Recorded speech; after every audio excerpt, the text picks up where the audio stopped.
Welcome to History Talk, the history podcast for everyone, produced by Origins at Ohio State. I'm your host, Patrick Potyondy. And I'm your other host, Leticia Wiggins. Engraved on the facade of the United States Supreme Court building in Washington, D.C. is the famous clause, equal justice under the law. To fulfill that lofty promise, at the end of this past year, 2014, President Barack Obama signed an executive order to establish the Task Force on 21st Century Policing.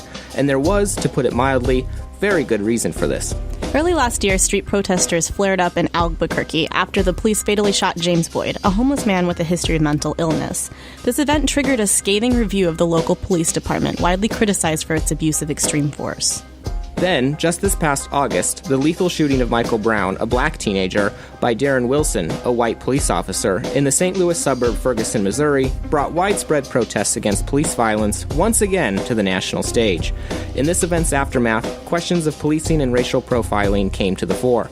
In the wake of the non-indictment of the police officer who killed Eric Garner and who was caught on video doing it, to name just one other killing on a long, long list, President Obama's Task Force on 21st Century Policing seeks to fight crime and reform police departments by building public trust and examining how to foster strong collaborative relationships between local law enforcement and the communities they protect. Things are now coming to a head, but these concerns are, sadly, nothing new. Indeed, issues of policing have been with us since this nation's very founding. So today, three historians will explore the long history of policing with us, pointing to a long past where some communities have been policed more harshly than others.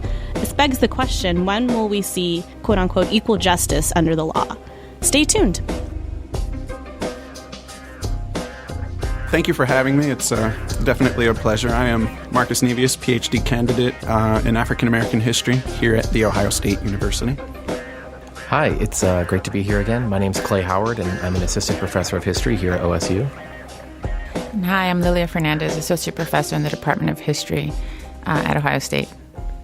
All right, thanks for joining us today. So to get started, most of the news media covering the deaths of Trayvon Martin, Eric Garner, and other black men doesn't usually delve into the longer history that contextualizes these events, if it delves into history at all. So what can we learn about policing if we take a longer view, bringing the focus back to the early 1800s? And Marcus, if you want to get us started here. Absolutely. Recent scholarship has shown us that policing is nothing new in the United States. In fact, since the 1970s, we have come to understand that the United States has long been an incarceration nation. We know that, for instance, styles of policing are rooted in slave patrols that were very common in the antebellum American South. And we know also that policing of racialized groups, for instance, slaves or free blacks in the North, dates to the antebellum era as well. One primary example of this is the 1854 case, the rendition of Anthony Burns, who was an escaped slave from Virginia and spent some significant time in Boston before he was identified as a fugitive slave, as it were, and spirited back to Virginia. What we do know about this particular case is that the mayor of Boston hired an ad hoc group of Irishmen playing on the racial environment of the city of Boston at the time to both capture Anthony Burns and ensure his return to Virginia, and to also ensure that the people who supported anti-slavery at the time in Boston would not interfere with the rendition. Similarly, recent scholarship has shown us that in terms of slave patrols in the antebellum South, two very important fears were at the core of the reasons. One was a fear of slave revolt, and that was patrollers were to control the movements of enslaved people to ensure that they could not organize and revolt against the system. And secondarily, if you take an even longer view to the 17th century, competition between imperial powers, the Spanish, the English, and the Dutch in particular, created a need also for patrollers to ensure that imperial interlopers would not attempt to take back these settlements. Do we think these slave patrols have kind of a parallel in a more modern period? Well, one thing that the slave patrols bring to mind is the fact that law enforcement or policing has really been historically about controlling labor, right, as Marcus is pointing out.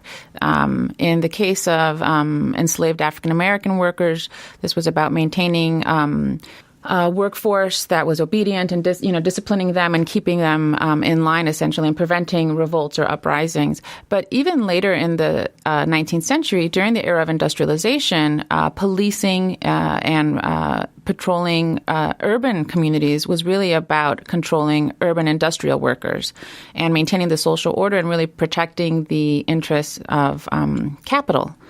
So anyone who was, striking or out protesting or advocating radical political ideas was seen as threatening to, an obedient and well-behaved labor force, and as threatening to the social order. And of course, maintaining the social order was the other aspect of that.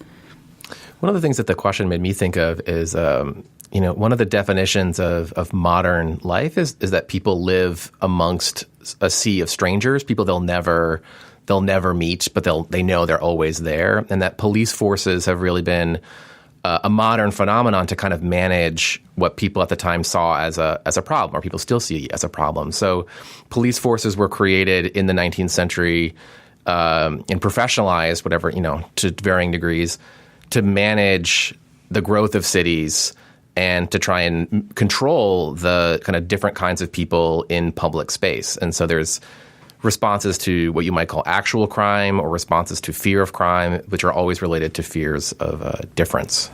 So these fears of difference and even looking at this long legacy that we see, we watch Twitter in the aftermath of these multiple killings of African Americans by police, and a lot of folks are recognizing these certain parallels between these events and the spectacle of lynching that happened in the late 1800s and early 1900s. And is there some potential explanation as to why folks are making these parallels, and do you think that there's truth in this comparison? That's a very interesting question, first of all, and I think that, yes, there is some truth. The truth, from my particular point of view, is based in racial difference, if you take an even earlier view to the 17th century, ethnic difference. Difference is at the core, that is to say. If you take the example of the antebellum South, if you take the example of the actual groups of militia or slave patrollers, the public space was the plantation in many cases. And so patrollers' primary duties were to invade, if you will, slave quarters to ensure that the enslaved people were acting as laborers who would do nothing more than contribute that value into the plantation system. If people are making the case that they're feeling that these professionalized police forces are actually attempting to control that sort of difference, I think that that's a very strong case. I think one of the parallels perhaps that people are pointing to also is state-sanctioned violence against certain racialized populations, right? In the case of lynching, we know that oftentimes lynchings occurred at the hand of mobs as a result of mob violence, of meting out vigilante justice, right? When someone was, locked up in a local jail, they might come and take that, often African-American men, but sometimes others out of jail and, mete out their own form of justice. In the cases that we've seen recently, though, what we're witnessing is police themselves committing that violence and essentially doing it with impunity, right? Not having any consequences for their actions. At first, when you asked the question, I was a little nervous about making too casual a comparison of the two. In part, if for nothing else, most of the officers involved in any of these shootings have used self-defense as an explanation for why they did it. And then there's a debate about what is self-defense, does it apply in these circumstances, which is something that would never show up in a lynching case, right? That in most of those cases, the people involved saw them as they were acting out justice, and there really wasn't much debate about it. And whatever alleged crime had already occurred, and that the people doing the lynching were themselves not acting in the heat of the moment. And I'm wondering if there's kind of a connection here between kind of the popular culture of lynching, right? I'm thinking of things like postcards that folks would take and send across the country, and the videos, right, we have some videos, right, of these now that people take with their phones and things like that go viral and people watch across the country as well. Do you think that's part of the explanation for this comparison? It might be. I mean, I think there's an element of public spectacle to this, right? Lynchings in the past could be community events that people came out to witness. In this case now, when, all of us have easy access to video cameras and can record things on our phones, then and this gets distributed very rapidly on the internet, then it does also become something to consume. And of course, in our context today, it's often met with a tremendous amount of outrage. And I agree with the example of public spectacle. What actually comes to mind is the Emmett Till case of 1955, and the way that his mother particularly used his open casket picture to generate the sentiment that ultimately was wrapped into the civil rights movement of the mid-20th century. I don't know to what degree people are actually recalling that sort of strategy, but I think that there's something to be said there. Yeah, I wonder if the better analogy isn't not the postcards that were sent out by the lynchers themselves to either advertise it or commemorate it in some way, so much as like someone like I.D.B. Wells, who was a journalist trying to bring wider attention to a social problem, lynching. And I wonder if those, in an age of citizen journalists, right, where anyone can videotape something, the people involved aren't themselves trying to draw attention to what they see as a larger problem. And so building on our conversation so far, it's making me wonder who or what groups have been the primary targets of policing historically in the United States. We've really been talking about it as an African-American issue so far, and I'm wondering what other groups, including African-Americans, have been targets of policing in America? Well, as I mentioned earlier, I think a large part of law enforcement's purpose has been historically to control labor and to maintain the social order.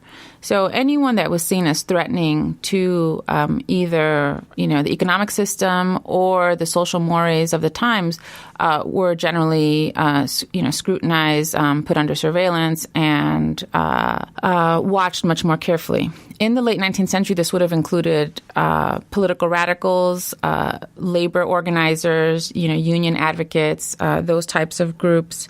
In the early 20th century as well, this might include sex workers, which I know Clay might be able to talk more about in terms of the way that public spaces were policed along the lines of sexuality, for example. But in the 20th century in American cities, particularly as growing numbers of racial minorities migrated to cities, African Americans coming from the south to the north, Mexican Americans migrating either from Mexico or from Texas, Puerto Ricans coming from the island to cities like New York, Chicago, Cleveland, for example. As neighborhoods underwent racial succession and racial change, the police became very important in maintaining the racial boundaries of those communities and either keeping racialized minority groups out of particular neighborhoods, predominantly white neighborhoods, or keeping them in line and letting them know that they were not welcome in certain communities. I also feel like implicit in the question is not like who have the police been focused on, right? Because I feel like most of the 20th century, which I know best, there's been a consensus that police are necessary, that police do a public function like teachers and healthcare workers and so forth. And so the debate is usually about who is disproportionately policed rather than whether or not there should be police in the first place.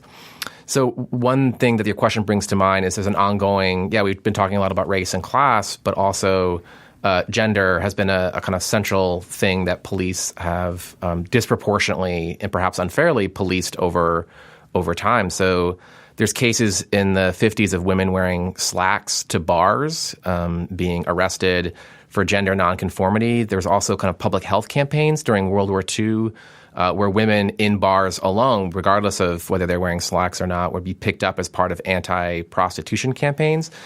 And that kind of sense that people need to conform to certain gender norms is kind of played out in the more recent past when gender nonconforming individuals, transgender people have been really disproportionately policed and harassed. And there's a statistic that Lambda Legal compiled that 1 out of 5 transgender or gender nonconforming people who were surveyed in 2011 who had interacted with the police said that they had been harassed and sometimes even violently so by the police. When we look at these groups and kind of look at these controversies surrounding police, and you're kind of hinting at these, but they reflect larger social problems, it seems, like racial inequality or issues surrounding urban change. And when do they reflect issues that are unique specifically to law enforcement, as well as these controversies surrounding police? You know, in some ways, the police reflect the society in which they live, right? The police officers are people, but also they are part of an institution, police forces, that are tied to federal budgets, that are tied to city budgets and so forth. So one thing that comes to mind to me is the ways in which these fights about policing are tied into the larger questions of urban and metropolitan inequality. So, you know, Albuquerque either leads the nation in terms of police shootings or is one of the leaders. And that's a city that recently had to go through a hiring upsurge to try and get more police officers, in which they had to kind of cut corners to get police officers who were rejected by suburban police departments around Albuquerque to try and get the numbers that they were looking for. And a lot of the people who have been shot or harassed by the police are mentally ill, right? And the fact that their very presence on the street is tied into larger issues around housing, mental health facilities, and so forth. So in some ways, the police shootings don't operate in a vacuum, and the kind of the ethical questions that come out of them are bigger than just whether or not the police should have pulled the trigger. The issue of police-community relations and excessive use of force by certain police officers is absolutely tied to larger social issues like mental health that Professor Howard points to. And he reminds me of a case of a Native American man whose name is escaping me right now, in Seattle, I believe, who was an artist. He was featured in this documentary called Honor Totem, but he was an artist, a wood carver. And he had some mental health issues and was shot in the street, in the back, actually, by a police officer because he was seen as threatening. He was carrying a carving knife out in public, a wood carving knife. So the violence that police have brought down upon the mentally ill definitely has to do with the kinds of the lack of support that we've had for mental illness, the closing of facilities, and the lack of resources for people who need that kind of health care. Absolutely. But in thinking about other issues and what I know best, the mid-20th century and neighborhood change in Chicago, for example, there are a couple different things, right, that we need to keep in mind. One is that police, as Clay said, do reflect the prejudices of the larger society or the community around them. And so in neighborhoods where African Americans, Puerto Ricans, Mexican Americans, other groups were not welcomed by white residents, for example, police were often the front line, the state-sanctioned line to reinforce racial boundaries, to keep people out, or to keep people in their place, so to speak. But oftentimes, some of the tensions that happen between new incoming communities in urban areas and law enforcement had to do with cultural misunderstandings, very basic things. Not being able to communicate to people because of language barriers, for example, or criminalizing certain activities that for some populations are seen as perfectly legitimate and normal and socially acceptable, like congregating in public on the front stoop or hanging out in a street corner, playing dice or, playing cards, that kind of thing. So when these kinds of cultural misunderstandings or differences of opinion about what was publicly acceptable behavior came to a head in these communities, then oftentimes they would result in, very public conflicts and, unfortunately, in some cases, violence. There is also a parallel in the 19th century when it comes to what Professor Fernandez explains as the front line. In cases of conspiracy, in cases of enslaved people planning revolt or actual revolt, Nat Turner's Rebellion, for instance, comes to mind in 1831. the patrollers and the local county militias were mobilized against or to corral, to bring under control these instances. And so militias in particular were locally sanctioned, in some cases state sanctioned. And I'm wondering if these conversations about police brutality or excessive force of whether it's modern police or earlier militias and things, how these things occurring today are similar to those that occurred in the past. And, things like urban uprisings of the 60s and 70s are coming to mind, as is kind of the urban crisis of the mid-20th century. And it seems like there might be some parallels between today and that period. One of the things that happened in the 60s, with the exception of the riots that took place after Martin Luther King's assassination, most of the riots that took place were in response to police misconduct. And there was a federal study of Detroit in the mid-'60s before the big riot in 67 that showed that about 42% of the police force, which was almost entirely white, was described as anti-Negro. And part of what police forces have struggled with are residency requirements. And so on one hand, if you don't have a residency requirement, police forces often draw from predominantly white suburbs. But then in the 60s, a lot of the white police officers were living in transitional neighborhoods that were predominantly white but were slowly being integrated and becoming predominantly black, which then translated into the ways in which they policed the larger cities. So I was just thinking about how Ferguson, which is a suburb, right? But it's a suburb that it is racially transitioning. And so there's a predominantly white police force that's sort of left over from an earlier era. And you can kind of see a similar pattern playing out as neighborhoods flip from one race to another. White flight moves farther out into the county or back into the city somewhere else. Yeah, if we want to talk about the larger social context with these recent episodes, we absolutely have to mention the war on drugs, of course, right, and our drug policy. And that has been at the center of a lot of this policing and tensions in police community relations in many inner city communities. But to touch upon the issue of urban riots in the 1960s and 70s, for example, they were very much often about police brutality, about the frustration and anger that Black and brown communities had with a very hostile police force in many cities in the country that were constantly raining down on particularly African American and Latino men with impunity. And this was widespread. I mean, I can't overstate just how difficult it was to be a person of color in inner cities undergoing racial transition, experiencing deindustrialization, and witnessing the demographic changes that were happening in the mid-20th century and how this played itself out. The social anxieties about this played themselves out in the contact between police and these communities.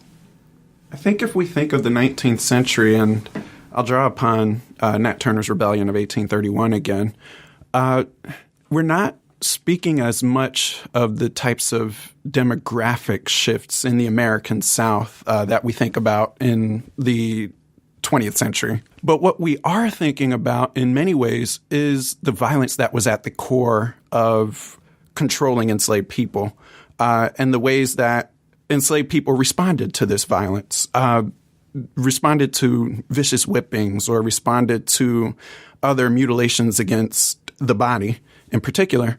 And the most recent work on Nat Turner's Rebellion explains very clearly that this was something that was drawn upon by an individual who in turn inspired others to join. And so on the one hand, you had the rebels themselves, Nat Turner and the other slaves who rose in Southampton County in that year. But the militia, the sheriff's posses and the like were also drawn from certain segments of the society. They, too, were certain ethnic groups or certain class of people who were not particularly the state itself, if you will. They were not particularly the governing officials, if you will. They were poorer white individuals who were mobilized by the state to protect the state. And in so doing, they could draw a line in the sand and reinforce the difference that I think we've been another level of controlling labor, right? Yeah. From kind of a different dynamic. So, and when we look at this historically, and you all have brought up amazing kind of examples of this kind of history of police community, police, state relations in the past, what do these offer us for thinking and currently addressing these dilemmas we see today? Well, I think the first thing we have to keep in mind is that these dynamics are not new, right? As unfortunate and tragic as these cases are, the killing of Eric Garner, Michael Brown, and other young African-American men, anyone who was around in the 1960s will tell you that this, occurred frequently in many cities throughout the country, back then. And going back even further, we know that there's been this longer history of this kind of state-sanctioned violence against certain racialized populations. I think, the media has a particular interest in drawing you in and giving you news, something that's new, that's novel, that's interesting, that will, attract viewers or listeners or readers. And I think as historians, one of our roles in society is that we remind people that we need to look to the past and look to lessons from the past to help inform our responses to current-day dilemmas and phenomena that we struggle with. One of the consequences of police misconduct has been social movements that have organized to try and reform the police and government in general. That's true of gay activism. I know in San Francisco, historians commonly say that harassment of gay bars led to a kind of coherent gay community that then became a social movement that later not only reformed the police, but elected people like Harvey Milk to office. It's too soon to say, but it feels to me like the conversation around first Trayvon Martin and then Michael Brown and Tamir Rice and so forth, Eric Garner, is different than Arthur McDuffie in the early 80s or even Rodney King in the early 90s, where there was a brief moment where people were talking about the question of police violence and whether or not, quote unquote, it actually happened, to the more recent history, like in the last year or two, where people seem to accept that it is happening and that the question is to what extent is it happening and what needs to be done about it. So we might be living in the early stages of a social movement built around civil rights, maybe also gender and sexual rights as well. What we are speaking of and what we are witnessing is not necessarily new, and that what we can learn from the history that we seek to tell are ways that we may be able to deal with what we are experiencing in the present. Lilia Fernández is author of Brown in the Windy City and a history professor at Ohio State. Clayton Howard is a history professor at Ohio State as well and researches the history of American cities and suburbs. And Marcus Nevius is a PhD candidate here at OSU studying the agency of Maroons and enslaved runaways in eastern North Carolina. Thank you all for joining us today on History Talk. Thank you. Thanks for having us. Thank you. This edition of the Origins Podcast History Talk was brought to you by the Public History Initiative and the Goldberg Center in the History Department at The Ohio State University. Our main editors are Stephen Kong and Nicholas Breidvogel. Our executive producer is David Staley. Our audio and technical advisor is Paul Kotheimer. Our audio producers and hosts are Patrick Potyondy and Leticia Wiggins. Song and band information can be found on our website. You can find our podcasts and more at our website, origins.osu.edu, on iTunes and on SoundCloud. And as always, you can find us on Twitter, Facebook, and Tumblr. Thank you for listening.